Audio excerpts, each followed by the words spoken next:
Do you live in what, California then, do you? Or? No, I live in the Seattle area. Okay. I come up seasonal, Yeah. May through typically the end of September into October, from ice to ice, basically.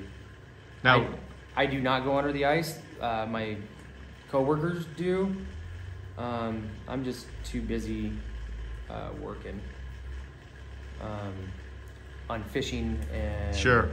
having fun at home. Have you ever thought about starting your own dredge, or is that We get stuff like that sometimes too. Oh yeah! Wow.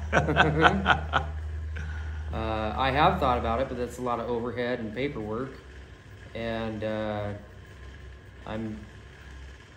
don't want the responsibility. I want to be able to do my dive and Yeah. be done. Yeah. You know, Because these dredges that are up here, they stay up here? they Pull stay them out. here, and there's a lot of maintenance. Saltwater does crazy things to vessels, Yeah. motors, generators, the pontoons themselves. Everything's got to be maintained. I mean, the dredge I'm on right now is a few $100,000, you know? Yeah. And it's expensive to repair stuff. You got to have welders. You got to have upfront fuel. We go through like literally $700 to $1,000 in fuel a day. Really? you Yeah. know? So it isn't.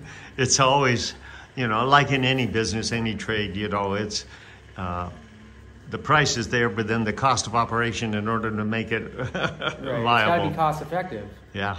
But $1,700 a day. I mean, gold's at $1,700 an ounce right now. Yeah. That's an hour or two. Yeah. We could do a couple ounces a day, or we could do 100 ounces a day. I have never seen that, but I have heard of. I have had a 14-ounce dive in 4 hours. An acquaintance of mine, a very good friend, he actually had a 70-ounce dive. Oh my. Dive. They had to clean their mats every 45 minutes. Oh my goodness, that's alive. Now, when you're working up north, are you working on a claim, or is it open land up No, there? it's a claim. It's a claim. We pay a 15% to the claim holder, leaseholder, and then we do our split. And then you work by GPS, so you know exactly. Oh, yeah. We go exactly to our cut. We Yeah. know exactly where we're going. Every time we set anchors, we drop our gear, and he goes down. It's like bam, right on our edge. Yeah. Yeah, quite meticulous. It's a time waster if you don't. If you just go out there and drop here and drop there, you could be covering up good ground with your tailings. Sure. So you want to put your tailings, which is what comes off the end of the sluice Right. box. You want to put that right on areas that you've already worked. Okay. That way you're not covering good stuff up. Sure. Yeah. The vessel I'm on now is amazing. Yeah. Tell me your name and then why you're back in town again, even though we talked about it. But you're back in town because of the weather. Yeah, my name is Rick Smith, and I'm a gold dredger here in Nome.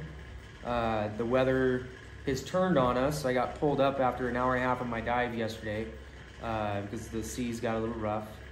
And we have a big front moving in from the south. It's going to be blowing south 20 miles an hour. And it's a big one. So we're going to have like a week off. So I live outside of town a few miles, and I got Wi-Fi here at the visitor center. Right. And I'm able to come in and get supplies, make some purchases. Sure. Get online, buy some tires for my truck. Yeah.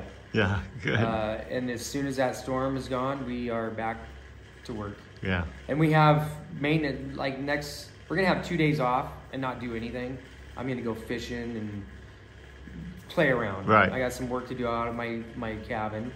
But then we have maintenance to do on the boat. Lots Sure. of maintenance. Lots of maintenance. And that's what you have to do on this time is take advantage of everything.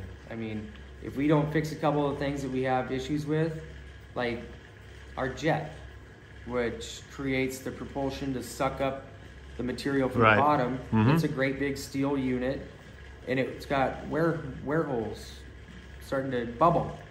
So it's real thin there, and we're gonna have to patch it and weld up some patches on there. Yeah. And we have to do that in the next few days. Sure. By the time we go out next trip, if we didn't do it, we would wear an actual hole in our jet, and it's right at the bottom where all the gold and rocks are going up. You'd just be losing it. Going right on out. Yeah. You know, we'd recover some, but sure. We'd be scratching our heads going, man, the material looks a lot better than what's in the box. Yeah. What's going on? And then when we raise it up, when we're done for the day, we look at that and be like, oh, look, there's a hole here. We can't have that. So. And that hole just because of wear and tear of the floor surface. The rocks. I mean, we're pulling boulders up like this big, yeah. and gravel, you know. Yeah. And it's just ripped sand. Sand. And it's going right down the center of that tube, and it's a 10-inch tube, steel tube. So that's just right down the center of it is just getting worn. Yeah. And the jets, yeah. Yeah, that's interesting. There's a couple spots that we have to make it get some attention to. Like you said, there's always maintenance on. You know. Always. I mean, we just bought a new generator 3 days ago, and that generator, we've gone through 2 of them already from salt water, big waves coming over and hitting them. So now we're raising them up and getting them off the deck. Yeah, I mean, a generator's, you know, $4,000. I know. So it goes on and on, doesn't it? I mean, one thing after the other, and I just happened to see a Nome post that there's a few generators for sale that were used lightly, and we bought one, $1,000. Yeah. You know. Yeah. Bam. We are back to work. Yeah. And you have to have it because that runs our hot water pump and our hot water machine. You got a Toyo that creates awesome hot water. It's like you're in a jacuzzi underwater. Yeah. The whole dive. So. Now, how long does it take you, say, to get back out to your claim then? About 2 hours? We're about an hour and 25 minutes, hour and a half. Yeah. Depending on the weather. Right. So it could be a couple hours or a few hours if it starts blowing from the east. We need to get moving long before it picks up. Because, I mean, it gets kind of treacherous and you're more damage on the machines, you know, the equipment could be bad. Yeah. So. Well, I appreciate it, Rick.